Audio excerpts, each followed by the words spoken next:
बताया था उसने मुझे। अच्छा चलो Amandeep read this line, the Greenwich mean time, यहाँ से पढ़ो जरा। The Greenwich mean times of the solar phenomena may be used as the LMT of the phenomena in any longitude without appreciable error. Interpolation is however necessary for latitude and for the required day. To obtain तो ये क्यों लिखा हुआ है ऐसा? moonrise or नहीं, इसी को बताओ ये क्यों लिखा है ऐसा कि you can same time GMT में be used as LMT of the phenomena in any longitude.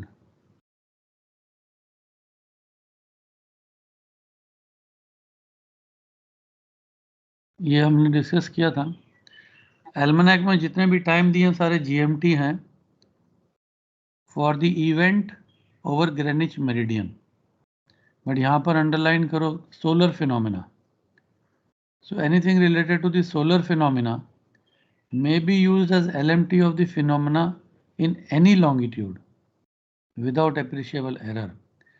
यानी जब हम मेरिडियन पैसेज निकालते हैं, LMT मेरिडियन पैसेज, हम लोग क्या करते हैं, सीधा यहां से निकाल लेते हो ना तुम, मेरिडियन पैसेज यहां से निकाल लेते हो हम लोग, नीचे सन के नीचे, है ना। अब एक तरफ तो हम बोलते हैं कि ये टाइम GMT है और डायरेक्ट LMT यहां से ले लेते हैं। LMT भी यही टाइम होता है because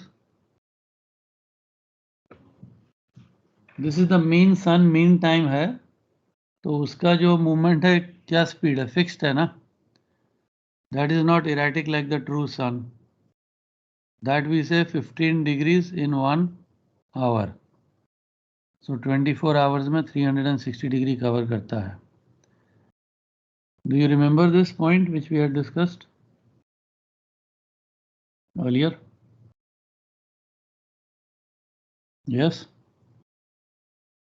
So the solar phenomena we can use directly, we can say it is LMT also without any appreciable error. Interpolation is however necessary for latitude and for the required date. तो उसी date के almanac खोल के latitude के हिसाब से जो देखना है तुम देखोगे। आगे पढ़ो आनंद मोहन, अमनदीप, नेक्स्ट लाइन भी पढ़ लो। to obtain LMT of moonrise or moonset, interpolation is required for latitude and for longitude between the dates concerned. तो अब जब मून का हम निकालेंगे LMT, तब इसमें प्रॉब्लम है, ये सोलर फिनोमेना नहीं है, अलग स्पीड है। डेली 50 मिनट लेट आता है मून, तो उस 50 मिनट को हमको डिवाइड करना 360 डिग्री में, तो interpolation is required for latitude and longitude between the dates concern. Between the dates concern, ये हर एक वर्ड इंपॉर्टेंट है, जब करेंगे प्रैक्टिकल तो तब तुमको समझ आएगा। मून के केस में तुमको ये भी पता होगा कि 4 दिन का टाइम दिया रहता है इंस्टेड ऑफ 3 डेज। ये यहाँ पर हमने देखा था, ये देखो मून सेट के 4 दिन का टाइम दिया, हालांकि एल्मनैक का पेज 3 दिन के लिए होता है। एंड वी हैड सेड कि एक दिन आगे एक दिन पीछे का लेना पड़ता है ताकि हम उसका मीन निकाल सकें।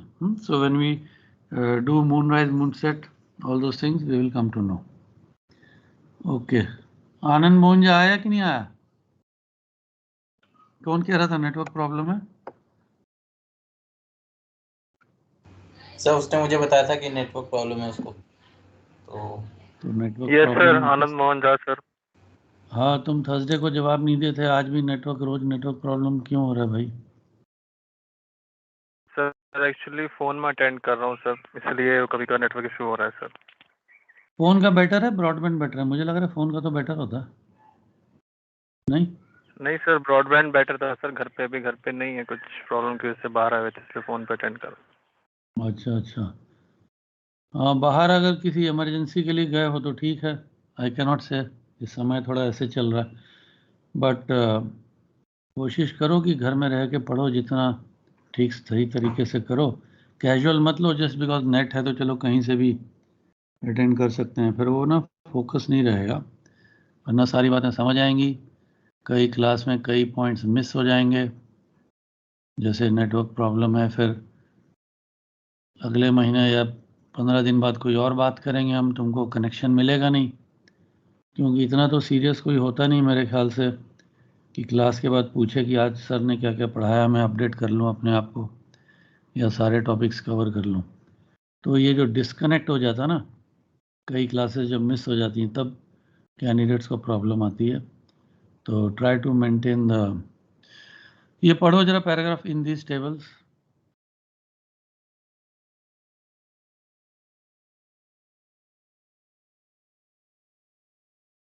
आनंद one. Yes, sir. Yes, sir.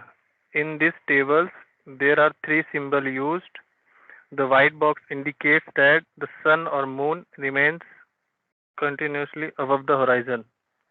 The black box indicates that they do not rise, and the strokes indicate that twilight lasts all night. All night. तो ये देख लो इसी पेज में, यहाँ पर ये वाइट बॉक्स है, सनसेट हो गया लेकिन ट्वाइलाइट सनसेट नहीं हो रहा है, sun is above the horizon always. और राइट साइड में मून देख लो, मून सेट है, और ये जो स्ट्रोक्स हैं इसका मतलब यहाँ पर ट्वाइलाइट ऑल नाइट है। जब तुम सन का डेक्लिनेशन और लैटिट्यूड जोड़ के फॉर्मूला में डालोगे तो तुम समझ जाओगे कि ये ऐसा क्यों हो रहा है। Lat plus dec plus 18 degree is equal to और मोर देन 90 अगर होगा तो ट्वाइलाइट ऑल नाइट है। और sun above the horizon lat plus dec equal to और मोर देन 90, लेस देन 90 होगा तो इसका मतलब सेट हो जाता है। ठीक है, okay. After this Sumesh Rana, point number 6. Yes, sir. After the affirmatic explanations are provided, giving the principle and arrangement of the nautical almanac together with the examples to show the correct use of information provided in it. The explanation also gives the procedure for using the current nautical almanac in the following year. Okay, ये वाला तो almanac में देखते हैं है कि नहीं, क्योंकि ये एवरेज एल्मनैक है तो जो एग्ज़ाम के पर्पस से एल्मनैक में ज़रूरत पड़ता है वो इसमें होगा, लेकिन जो मेन एल्मनैक है उसमें ये पॉइंट नंबर 6 भी मिलेगा। Explanations are provided giving the principle and arrangement of the almanac with examples to show the correct use of the information. जो जो हम डिस्कस कर रहे हैं ये सब का प्रोसीजर भी उसके अंदर दिया होता है। एंड ऑल्सो कि मान लो पहले तो ऐसे काफ़ी होता था कि बाय पोस्ट आता था एल्मनैक जहाज में, तो कभी कभी लॉन्ग एंकरेज हो गया या कोई ऐसे पोर्ट में है रशिया नॉर्थ कोरिया जहाँ पर ठीक टाइम पर नहीं आता था पार्सल, तो जनवरी हो जाता था और एल्मनैक ऑन बोर्ड नहीं होता था। So explanation was given and the procedure for using the current nautical almanac in the following year, because you will notice that हर एक चीज़ का तो प्रॉपर इंटरपोलेशन है और प्रॉपर एक कंटिन्यूस चल रहा है। If you use the almanac and check every column, the increase or decrease is in a very definite pattern because the sun, moon, stars are all moving. नहीं तो एक साल का almanac कैसे बनता है, सबको मालूम है ना कि कैसे मूवमेंट हो रहा है और वही उसमें डेटा डालते हैं। So even if you don't have the almanac for January, दिसंबर के डेटा को हम लोग एक्स्ट्रापोलेट करके जब तक एल्मनैक नहीं आता था जनवरी का उसको यूज़ कर सकते हैं। तो ये इंफॉर्मेशन भी दिया रहता है which may not be visible here. उसके आगे का लाइन पढ़ो सोमेश।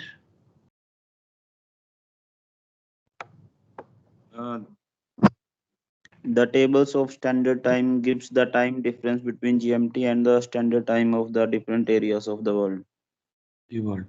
एक ये भी टेबल होगा जो इस बुक में नहीं है, हमारे एवरेज वर्जन में नहीं है। हाँ, ये नेक्स्ट वाला है, नेक्स्ट वाला पढ़ो क्या है। Star charts are provided separately showing the northern stars, southern stars and equatorial stars. These charts help in the identification of the important stars. Yes, very good. सब लोगों ने यूज किया स्टार चार्ट जहाज पे, था कि नहीं था? जो ऐप से करते थे, क्या करते थे?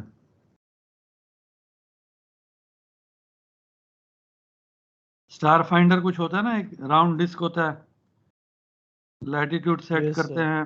हाँ, लैटिट्यूड वाला डिस्क ले लो। Yes sir. SHA लगाओगे तो हाँ पता चल जाएगा स्टार कौन सा एजिमथ में दिखेगा। ऐसा कुछ है ना स्टार फाइंडर? ट्रांसपेरेंट शीट्स होती हैं। Yes sir. हाँ, स्टार फाइंडर यूज किया है तो है। वैसे आजकल तो इलेक्ट्रॉनिकली हर एक चीज का ऐप भी है। तो ये एफएमआरएस चल रहा है। हाँ, ये एफएमआरएस चल रहा है। एफएमआरएस में कोई क्वेश्चन है किसी को? काफी डिटेल में हमने डिस्कस किया था। ये लेफ्ट पेज है, Aries, Venus, Mars, Jupiter, Saturn, stars. और राइट वाले पेज में sun, moon, twilight, sunrise, moonrise, sunset, twilight, moonset. हाँ, ये सब होता है। तो ये 1 जनवरी से 31 दिसंबर तक चलता है एफएमआरएस। और अभी हम जो बात कर रहे थे वो बात कर रहे थे कि after the FMRS what are the information is provided in the almanac. तो how to use the almanac हमने देखा, वो इसमें नहीं है क्योंकि ये एवरेज वर्जन है। And zone time of the world या जो भी था वो भी इसमें नहीं है। स्टार चार्ट मिलेगा। नॉर्दर्न स्टार, नॉर्दर्न स्टार्स का क्या मतलब है? नॉर्दर्न स्टार का क्या मतलब है? स्टार्स का डिक्लिनेशन सो जो नॉर्दर्न हेमिस्फीयर में दिखें। Yes, very good. इस चार्ट में आदमी कहाँ खड़ा है? ऑब्जर्वर किधर है? North pole. नॉर्थ पोल है। नॉर्थ पोल के ठीक ऊपर से देख रहा है, नॉर्दर्न सेलेस्टियल स्फीयर उसको दिख रहा है। लेकिन कौन से लैटिट्यूड तक दिख रहा है उसको इसमें?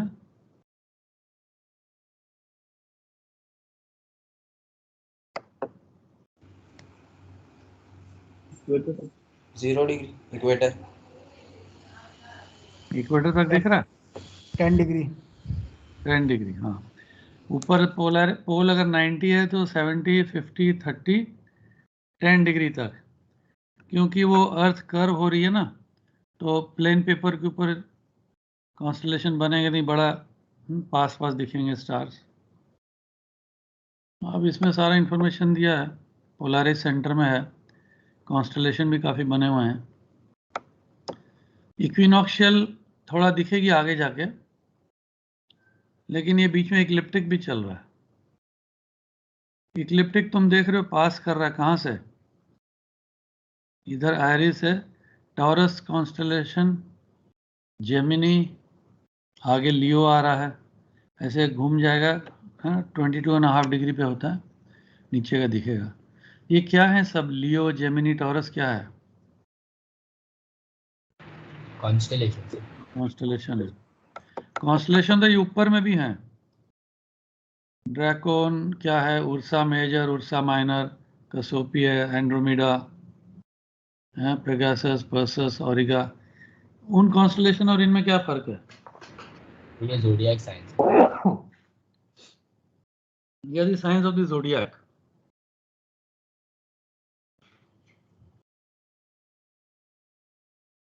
प्लैनेट तुमको कहाँ दिखेंगे?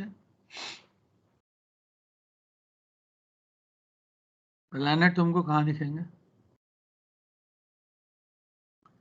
प्लैनेट भी इक्लिप्टिक के आसपास ही होंगे हमेशा, क्योंकि शुरू में हमने क्या देखा था? सोलर सिस्टम का जो प्लेन है, प्लेन को प्लेनर है ना सारे planets, that means they are in the same plane.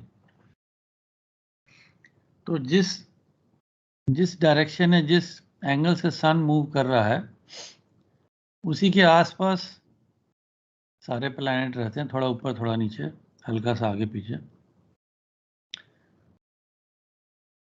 और जो जोडियाक के कॉन्स्टलेशन है ये भी सारे इक्लिप्टिक के आसपास रहेंगे with in 8 degrees of the ecliptic on either side.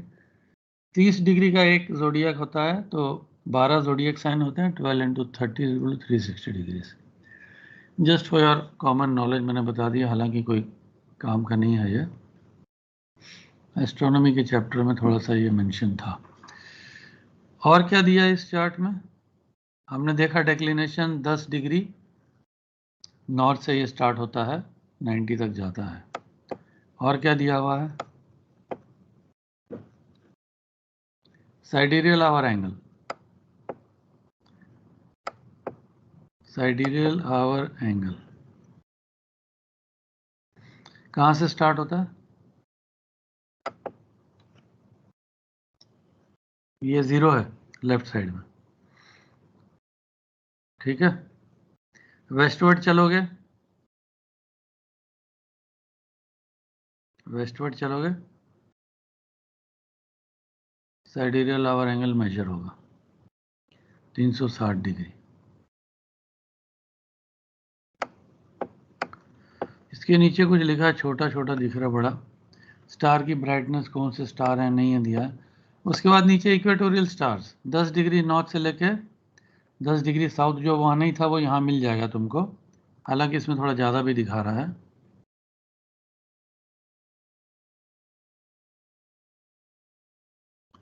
Ecliptic cut कर रहा है इक्विनॉक्शियल को और ज़ोडिएक के उसमें से जा रहा है।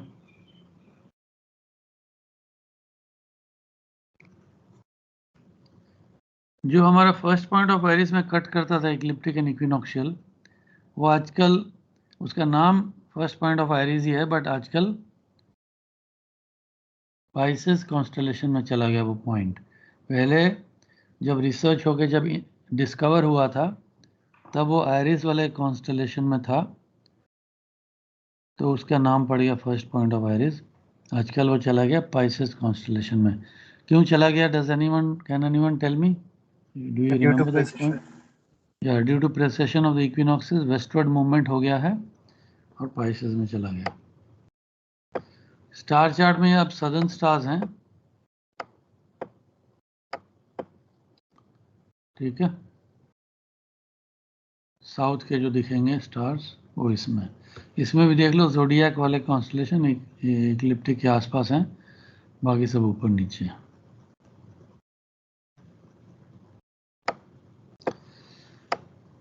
वंस अगेन इक्वेटोरियल स्टार्स दूसरे साइड के। So I'm sure now you have other means of knowing the stars also. Apps बहुत अच्छे अच्छे आ गए आजकल। So let us go to the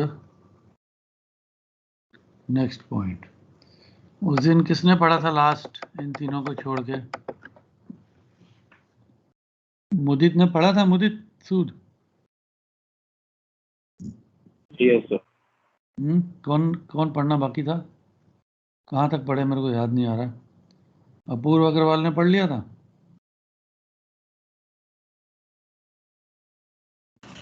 no sir. चलो पढ़ो ये point number 9। The table of 173 stars gives their magnitude, their constellation names on the left-hand page, proper names on the right-hand page, and their SHAs and declinations for each month. The stars are listed in ascending order of SHA, though the 57 selected stars are also included in these tables. Their SHA and declinations are obtained more accurately from the daily pages. Very good. ये question तुमको आता है एक phase 1 में, finding the unknown star. कभी कभी तुमने note किया होगा जिस जहाज में साइट लेते हैं, अगर चीफ ऑफिसर ने स्टार साइट लेना है और क्लाउडी होता है, क्लियर स्काई में तो मालूम पड़ जाता कौन सा स्टार लिया, कॉन्स्टलेशन दिख जाएगा, तुमको पता चल जाएगा। क्लाउडी में कभी कभी पता नहीं चलता।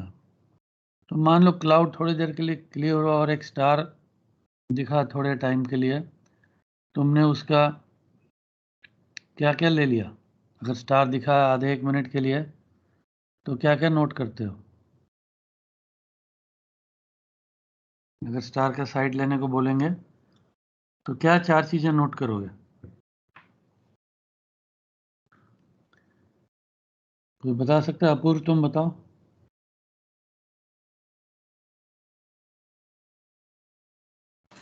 सर एजिमथ। एजीमथ लोगे एक, ठीक है, वेरी गुड। दूसरा? Altitude. Sir time. Sextant altitude ले लोगे, very good. Time time note करोगे क्रोनोमीटर से 3, वेरी लैटिट्यूड। गुड। और अपनी पोजीशन। अपना डीआर, डीआर या फिक्स जो भी तुम्हारे पास है, ये 4 चीजें नोट करोगे तभी तुम आगे बढ़ पाओगे। तो अगर क्लाउडी है, तुमको सिर्फ ले लिया तुमने ऑल्टीट्यूड और एजिमथ, तो PZX ट्रायंगल सॉल्व करके हम स्टार ढूंढ सकते हैं। PZX ट्रायंगल सॉल्व करने से हम डेक्लिनेशन और SHA निकाल सकते हैं स्टार का। फिर हम इस टेबल में जाके देख सकते हैं कि कौन सा स्टार था। ठीक है, अभी ये 273 स्टार्स हैं। कितने पड़े थे? 173 स्टार है और 57 यूज करते हम नेविगेशन के लिए। देखो नंबर लिखा है 57, 56, 55, 54। डेली पेजेस में स्टार किस तरीके से लिखे हुए हैं? Ascending order. Alphabetical order ABCD के हिसाब से लिखे हैं। मैंने उस समय बोला भी था ये 57 स्टार अल्फाबेटिकल ऑर्डर के हिसाब से हैं, लेकिन SHA के हिसाब से अगर देखना हो तो एक टेबल एल्मोनेक में बाद में दिया, तो यहाँ देखोगे तो SHA के हिसाब से लिखा है। कैसे? ये जो कॉलम है SHA के नीचे इंक्रीजिंग 5 डिग्री, 13 डिग्री, 14, 15, 19, 25, 28। ठीक है, अगर हमको SHA पता होगा तो स्टार ढूंढना इजी हो जाता है SHA के हिसाब से। अब हम एक ही चीज को इन ऑर्डर लिख सकते हैं ना, या SHA को लिखेंगे या डेक्लिनेशन को। डेक्लिनेशन देख लो, अप डाउन है। North 77, north 15, north 28, south 29, south 46। तो कोई नॉर्दर्न हेमिस्फीयर का स्टार है, कोई सदर्न हेमिस्फीयर का स्टार है, लेकिन SHA जो उसका बेरिंग होगा, साइडियल आवर एंगल, वो बढ़ता हुआ एक डायरेक्शन में घूमता जाएगा। ठीक है, अब इसमें क्या क्या दिया हुआ है थोड़ा देख लो। ये टेबल भी 2 पेज में डिवाइड किया, left page and the right page. Left page में SHA एंड डिक्लेरेशन दिया January to June, declaration from January to June. SHA increasing order में है और डिक्लेरेशन जो उसका है सो है। लेफ्ट साइड में देखो सबसे पहले क्या है, मैग्नीट्यूड ऑफ द स्टार। तुमको पता चल जाएगा कौन सा स्टार देखने लायक है कि नहीं, ब्राइट कौन सा है। जितना ज्यादा मैग्नीट्यूड होगा उतना ज्यादा ब्राइट है। जितना कम मैग्नीट्यूड होगा। हाँ, जितना कम होगा उतना ब्राइट है। तो तुम सिलेक्ट कर सकते हो भाई कौन सा अच्छा स्टार है। एल्मनेक के हिसाब से भी नंबर दिया यहाँ पर 57, 56, लेकिन जो नेम दिया है स्टार का, name and number, name alpha Cephei, sorry क्या है वो, alpha Pegasi, beta Pegasi, alpha Piscis Australis, तो ये जो सारे हैं ये उसके लैटिन नेम्स हैं। जब हम right side of the page में आएंगे, सेम स्टार का सबसे पहला देख लो 3.4, 2.6, 5 डिग्री, 13 डिग्री। जब मैं सेकंड पेज पे आऊँगा, राइट साइड वाले पेज में, सेम स्टार का बाकी का इंफॉर्मेशन है। SHA declaration from July to December. जो नेविगेशनल स्टार हैं उनके तो नाम दिए हुए हैं तुम्हें, प्रॉपर नेम जो हम यूज करेंगे। Star number 57 Markab, star number 56 Fomalhaut. ठीक है, इस तरीके से star number 53 Deneb, peacock, Altair. इस तरीके से तुमको लेफ्ट में लैटिन या कॉन्स्टलेशन नेम होगा, राइट साइड में एक्चुअल नाम होगा स्टार का। इस टेबल में किसी को कोई डाउट है? इंफॉर्मेशन जितनी दी हुई है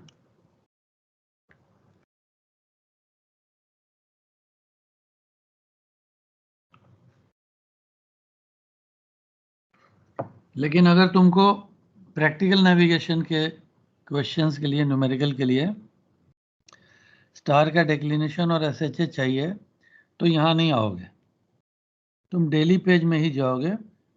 उसी दिन की उसी डेट में जो स्टार दिया रहेगा तुम उसी को देखोगे। कहाँ दिया हुआ है? ये रहा। Go to this daily pages. 9 October, 10 October, 11 October को ये सारे स्टार्स हैं। यहाँ पर एसएचए डिक्लिनेशन दिया है, यहीं से लिखोगे तुम्हारे प्रैक्टिकल नेविगेशन बुक के लिए। ठीक है, ओके। So we continue. ये 6 पेज होंगे, 6 पेज में 173 स्टार्स आ रहे हैं। कहाँ तक पहुँच गया हमारा एसएचए? कहाँ तक पहुँचा इस शीट में? एसएचए स्टार क्या दिखा रहा है?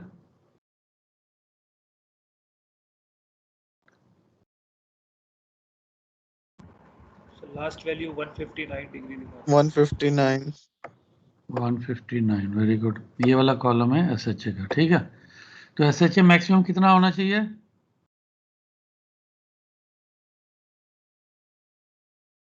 कितना दूर तक जा सकता है मैक्सिमम? 360. 360, very good. 0 से 360। तो ये आ गए हम लोग 357। तो इसके बाद कोई और स्टार होगा नहीं, 357 वाला लास्ट स्टार है, एंड्रोमेडा। ठीक है, okay, very good. So you people are able to respond also and understand. इसका मतलब अल्फेराट्स स्टार का नाम था, पहला स्टार है Alpheratz. Very good. So we come to the next point. Keshav Agarwal, point number 10।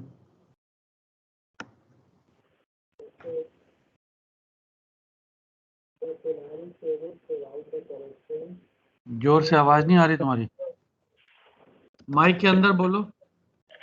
Yes, sir. The Polaris tables provides the correction AO, AT and A2 to be applied to the true altitude of the Polaris to obtain the latitude. It also gives a table for obtaining the azimuth of Polaris. Explanations regarding the use of these tables are also provided together with an example. Example है, मैंने बोला था table हमेशा table के नीचे उसका use करने का तरीका भी दिया होता है। तो ये A0, A1, A2, हाँ ये 3 करेक्शंस हैं, A0, A1, A2। तो अगर पोलैरिस का क्वेश्चन आएगा तुम्हारे प्रैक्टिकल नेविगेशन में तो इन टेबल्स में से तुम लोग देख के सॉल्व करोगे। कोई क्वेश्चन पूछ रहा है या माइक खुला रह गया? Have you understood boys? ये अभी जो मैं टेबल दिखाने जा रहा हूँ पोलैरिस का, this table will be used for solving the practical navigation numericals on Polaris. ये रहा, देखो ऊपर क्या लिखा है, for determining latitude from sextant altitude and for azimuth। तो टेबल एंटर करने के लिए क्या आर्ग्यूमेंट है? LHA Eris. LHA एरिस निकालेंगे हम लोग पहले, ये जब करेंगे तो दोबारा से हम समझेंगे सारा, सिर्फ अभी टेबल समझ लो। LHA एरिस निकाल के हम लोग कॉलम सिलेक्ट कर लेंगे, कौन से वर्टिकल कॉलम में जाना है।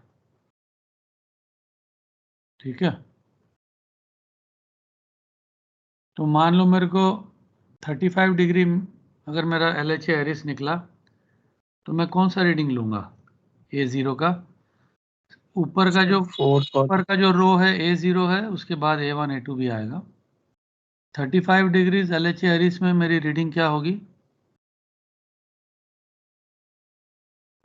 Sir fourth column. Sir 13.1. Fourth column, very good. 1, 2, 3, 4, 30 और 39 के बीच 35 आएगा। तो 35 कौन सा है? लेफ्ट में देखो LHA क्या लिखा है, 0 to 10। यानी एग्जैक्ट 30 देखना है तो मैं 0 के अगेंस्ट देखूंगा, ठीक है। 13.4 39 होगा तो 9 के अगेंस्ट देखूंगा, और 10 देखूंगा तो इसका मतलब मैं 40 देख रहा हूँ, 40 देख रहा हूँ। तो 35 का क्या रीडिंग है? सर 13.4 13.4। तुम कॉलम छोड़ दिया, गलत कॉलम में घुस गया। 12.8 sir 12.8 yes. 0 degree 12.8 minute. Degree मत भूलना, 0 डिग्री भी लिखा है वहां पे। 0 डिग्री 12.8 मिनट। बढ़ रहा है जैसे जैसे LHA बढ़ रहा है, A0 करेक्शन भी बढ़ रहा है। उसी कॉलम को पकड़ के रखोगे, 35 डिग्री मैंने बोला था, उसी कॉलम को पकड़ के रखो। वो था A0 करेक्शन, फिर A1 करेक्शन। A1 में क्या मिला तुमको? लैटिट्यूड।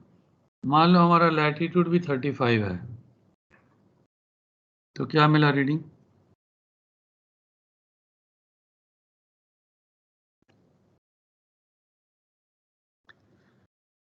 ब्लू एरो के नीचे है कॉलम, अगर तुम लोग मिस कर गए हो तो ये जो ब्लू एरो बना ना जहां मेरा कर्सर है, ये है 35 वाला कॉलम।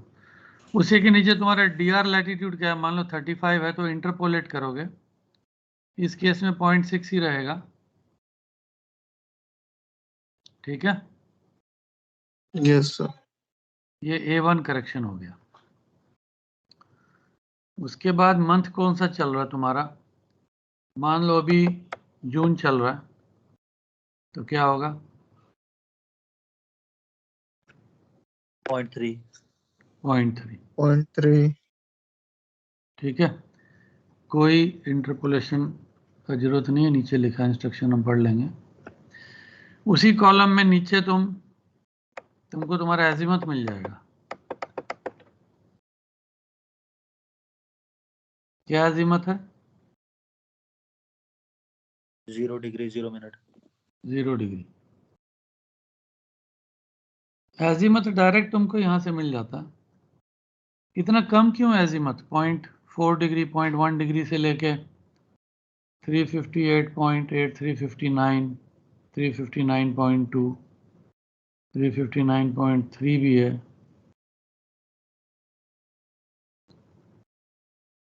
जीरो के आसपास ये आधा डिग्री इधर, आधा डिग्री उधर, क्योंकि पोलैरिस नॉर्थ में होता है ऊपर। पोलैरिस बिल्कुल नॉर्थ पोल के ऊपर है, लेकिन एग्जैक्ट नॉर्थ पोल के ऊपर नहीं है। अगर एग्जैक्ट नॉर्थ पोल के ऊपर होता तो क्या होती है उसकी declination?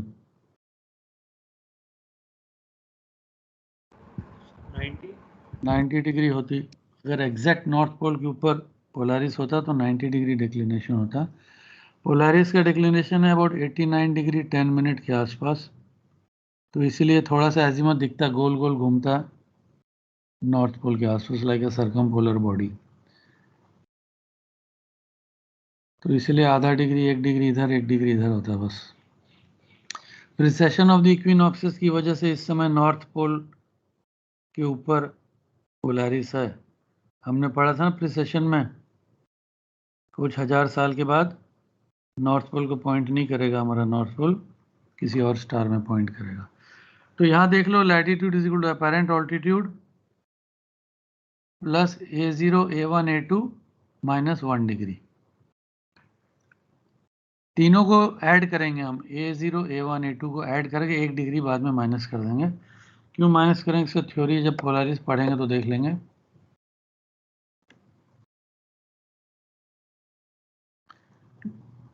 Table is entered with LHI arrays to determine the column. Each column refers to a range of 10 degree. A0 is taken with mental interpolation from the upper table. A1 and A2 are taken without interpolation. Sir but ये latitude जो ले रहे हैं वो कौन सा होगा? तुम्हारा जिससे DR निकल होगा ना, DR। तुम्हें अपना DR तो पता ही होगा। यस सर वो dr है, हालांकि लैटिट्यूड निकाल रहे हैं हम लोग एग्जैक्ट वाला, बट dr तो हमेशा पता ही होता है। ठीक है, याद रखना table A1 A2 are taken without interpolation and A0 A1 A2 are always positive and the final table gives the azimuth of the Polaris. किसी ने बोला अगर pole star exact north pole के ऊपर होता तो हमारा एजिमथ क्या होता?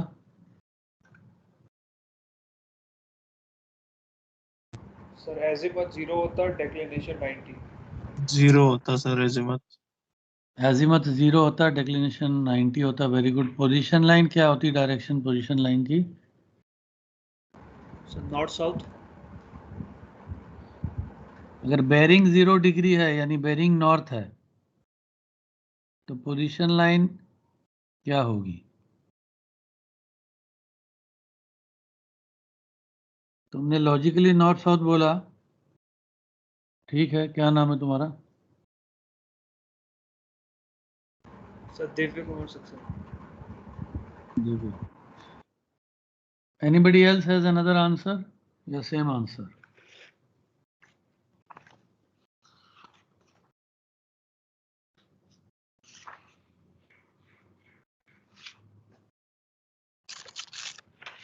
मैंने उसको ठीक नहीं बोला आंसर, मैंने बोला लॉजिकली ठीक है, तो ये मत समझो कि आंसर ठीक है। मेरा क्वेश्चन है anyone has a different answer?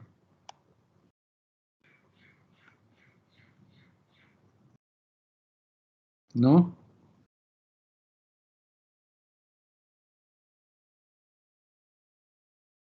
Logically correct इसलिए है कि तुम बेरिंग लेते हो कोई चीज की रेडार से या विजुअल बेरिंग, तो जो एजीमथ होता है, जो कंपास रीडिंग होती है, तुम उसी को पोजीशन लाइन बोल के चार्ट से ड्रॉ कर देते हो। एम आई राइट? यस और नो? यस। डिस्टेंस कितना होता है? डिस्टेंस चार्ट वर्क में भी तुमने किया होगा। डिस्टेंस कितना होता है?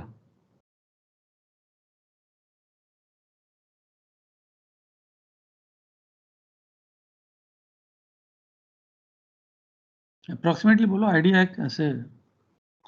तुम जब बेरिंग लेते हो, कोस्टिंग करते हो, लैंड में रेडार होता है, बेरिंग लेते हो, डिस्टेंस काटते हो, कितनी डिस्टेंस होती होगी? सर अप्रॉक्स 12 माइल्स के आसपास या उसके 12, 15, 20 माइल, 25 माइल, ऐसे ही है ना? ठीक है, ठीक है, वेरी गुड। अब तुमने पोल स्टार के एजीमथ लिया। पोल स्टार अगर एग्जैक्ट होता तो बेरिंग 0 होती, लेकिन एग्जैक्ट 0 नहीं है। I will come to that in a minute. Pole star का ऑल्टीट्यूड कितना होगा?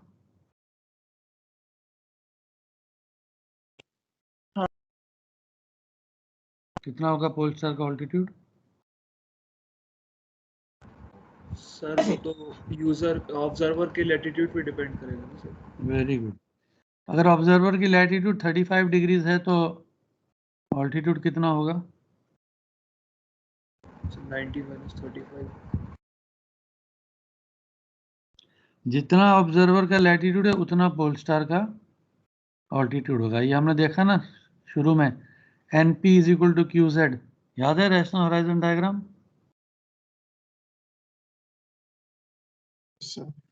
NP = QZ था ना?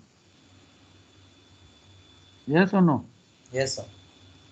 तो NP क्या है? NP is the altitude of the pole. अब पोल स्टार तो पोल के ऊपर ही है ना, पोलैरिस। तो पोल का लैटिट्यूड 35 है तो 55 हो जाएगा। लैटिट्यूड 35 है तो ऑल्टीट्यूड कितना होगा? 35 सर। क्यों होगा? 35 होगा सर। जितना लैटिट्यूड उतना ऑल्टीट्यूड। जब ZQ = NP तो जितना लैटिट्यूड उतना ही ऑल्टीट्यूड होगा ना, है कि नहीं? तो 35 डिग्री लैटिट्यूड में पोल स्टार का ऑल्टीट्यूड कितना होगा? 35। तो जेनिथ डिस्टेंस कितना हो गया? 55। जेनिथ डिस्टेंस का क्या मीनिंग है? 90 माइनस सर From जेनियत से लेके सेलेस्टियल बॉडी from तक zenith to the angle. celestial body. हाँ, distance from the zenith to the celestial body. अगर मैं दोनों का जीपी बना दूंगा, ज्योग्राफिकल पोजीशन, स्टार को भी नीचे उतार लूं मैं अगर अर्थ के ऊपर, और ऑब्जर्वर तो वहाँ है ही जहाँ है, या तो ऑब्जर्वर ऊपर चला जाए जेनिथ पे, या स्टार को नीचे उतार लो। हमको तो PZX ट्रायंगल सॉल्व करने से मतलब है, तुमको तुम्हारी इमेजिनेशन यूज करनी है। ठीक है, अगर मैंने पोल स्टार को जमीन पे उतारा और मैं ऑब्जर्वर हूं, तो मेरा कितना डिस्टेंस होगा पोल स्टार से? सर जेनियत डिस्टेंस के बराबर। डिस्कशन बहुत अच्छी डायरेक्शन में जा रहा है, आप लोग भी ठीक से रिस्पॉन्ड कर रहे हो। कितना डिस्टेंस हो जाएगा? सर जेनियत डिस्टेंस के बराबर 55 डिग्री। 55 डिग्री कितने नॉटिकल माइल हो गया?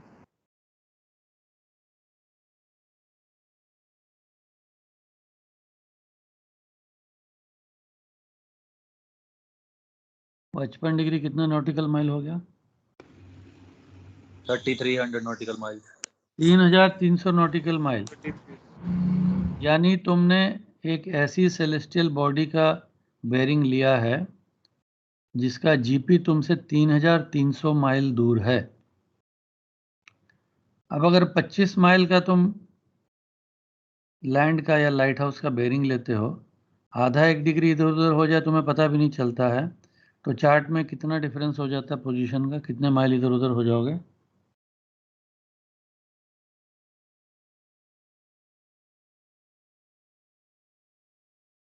मान लो 25 माइल्स दूर कोई एक लाइट हाउस है, तुमने बेरिंग लिया, आधा डिग्री का गलती हो गया पढ़ने में या प्लॉट करने में, हो भी सकता है, कोई बड़ी बात नहीं है।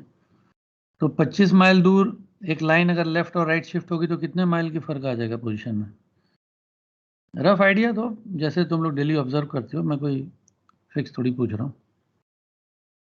1-2 माइल का इधर उधर होना मामूली बात है ना, depending on the scale of the chart. Yes और no? Yes, sir.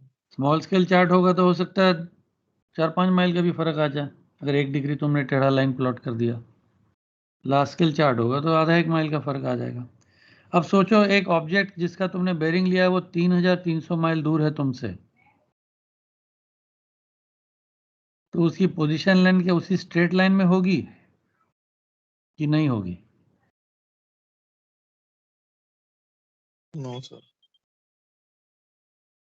The astronomical position line is perpendicular to the azimuth.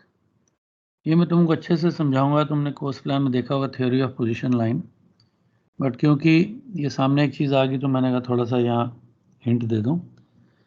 तो if the bearing of the pole star is 0 degrees, the position line will not be 0 degree।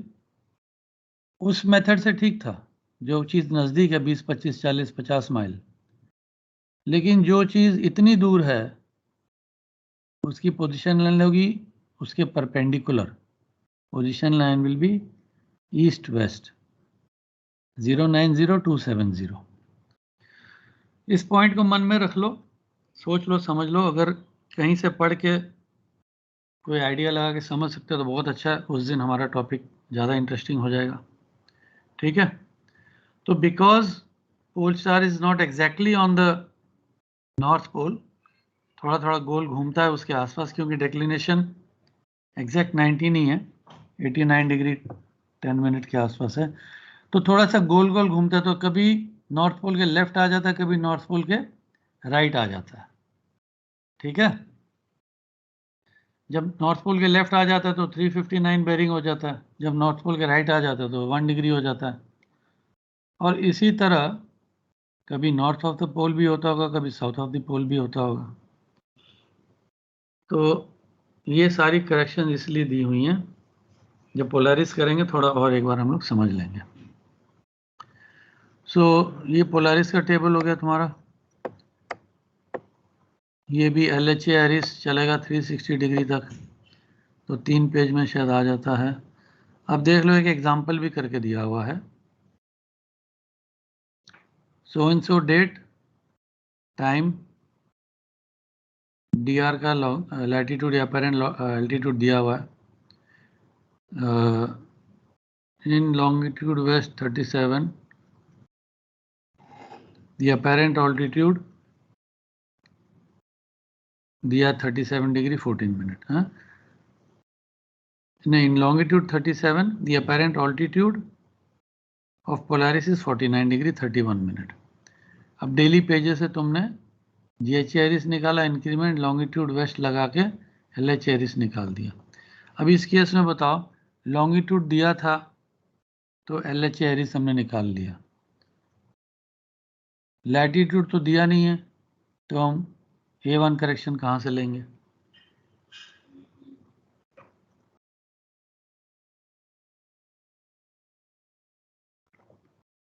Left side में question है जो illustration लिखा हुआ है।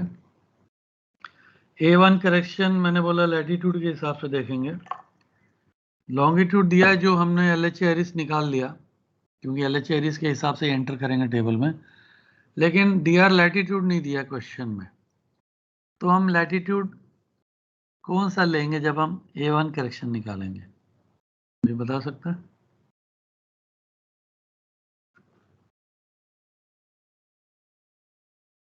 ये सब चीजें अभी समझ लोगे तो तुम्हें प्रैक्टिकल नेविगेशन में तुम्हारा काम भी आसान हो जाएगा, मेरा भी आसान हो जाएगा, जल्दी जल्दी आगे बढ़ेंगे।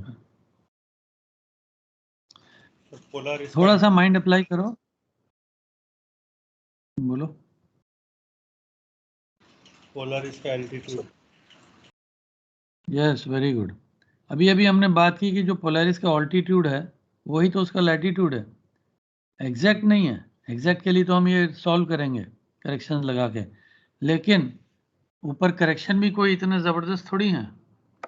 लैटिट्यूड में देखो, हाँ कोई भी 10 डिग्री लैटिट्यूड में तो कई बार चेंज भी नहीं हो रहा है, 0.6 चल रहा था वही चले जा रहा है, 0.7 0.8 चल रहा था वही चले जा रहा है, ये सब वही चल रहा है। तो लैटिट्यूड अप्रोक्सीमेट तो लेने में तो कोई नुकसान नहीं है। तो इसलिए तुम देखोगे राइट साइड में उसने लिखा है, लेफ्ट में उसका ऑल्टीट्यूड 49 डिग्री 31 मिनट है, लेकिन A1 का लैटिट्यूड 50 डिग्री अप्रोक्सीमेट करके उसने करेक्शन ले लिया है। ये पॉइंट क्लियर है सबको? Yes sir. Anyone has any doubt? No, ठीक है। सो कई बार जब पोलैरिस के क्वेश्चन करते तो लड़के सवाल पूछते हैं कि सर ऐसा कैसे हो गया, लैट तो दिया नहीं है। तो अगर ये सब चीज़ें नॉटिकल एल्मैनाक में हमने ध्यान से अगर देखी होंगी, and if we look at everything very closely, हर एक चीज़ का जवाब दिया हुआ है, only thing we should be able to identify. तो ये तीसरा पेज आ गया 359 डिग्री तक, तो ये पोलैरिस खत्म हो गया।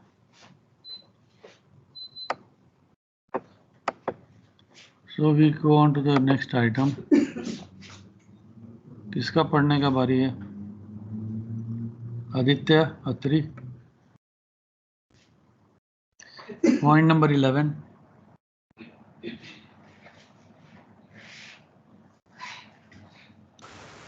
Yes, sir.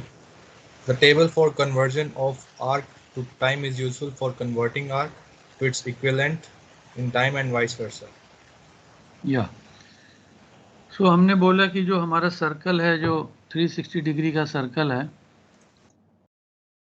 और तुम घड़ी का अपना डायल देखोगे तो वो भी एक सर्कल है 360 डिग्री का, जो 12 घंटे में डिवाइड हुआ है, और उसको 2 बार चला दोगे तो 24 घंटा हो जाता है। 24 घंटे वाला डायल भी बना सकते थे हम लोग, थोड़ा बड़ा हो जाता शायद, तो 12 घंटे का बना दिया। तो इन दोनों में कॉमन है ये चीज़ कि अगर एक सर्कल 360 डिग्री का है और उसको 24 आवर लगते हैं अगर घूमने में, तो we should be able to represent an arc in degrees और इन टाइम ऑल्सो। 360 डिग्री का 24 आवर है तो 180 डिग्री कितना हो गया? 12 आवर्स, और 90 डिग्री हो गया 6 आवर्स। हाँ, तो हम लोग मल्टीप्लाई करके भी कर सकते हैं कैलकुलेटर से, बट इजी रेफरेंस के लिए एक एल्मैनाक में एक टेबल भी दिया, conversion of arc into time. तो अगर 24 घंटे में 360 डिग्री है या 360 डिग्री में 24 घंटे, तो 15 डिग्री में कितने घंटे होंगे? Sir 1 hour. तो यहाँ देख लो नीचे लेफ्ट साइड में 15 के आगे 1 आवर लिखा हुआ है, 1 आवर 0 मिनट, है ना। 75 degree is equal to 5 hours,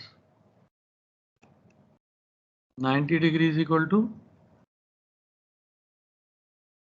6 hours, 180 degree is equal to 12 hours. 12 hours और 359 degree is equal to 23 hour 56 minute, क्योंकि 1 minute is equal to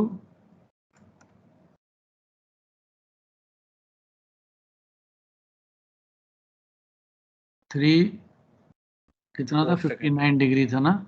1 degree is equal to 4 minute. ऊपर में देखो, इन लोग को जोड़ोगे तो तुमको पूरा हिसाब हो जाएगा। इंटरपोलेशन है और कुछ नहीं है। लेकिन अगर क्वेश्चन आता है कि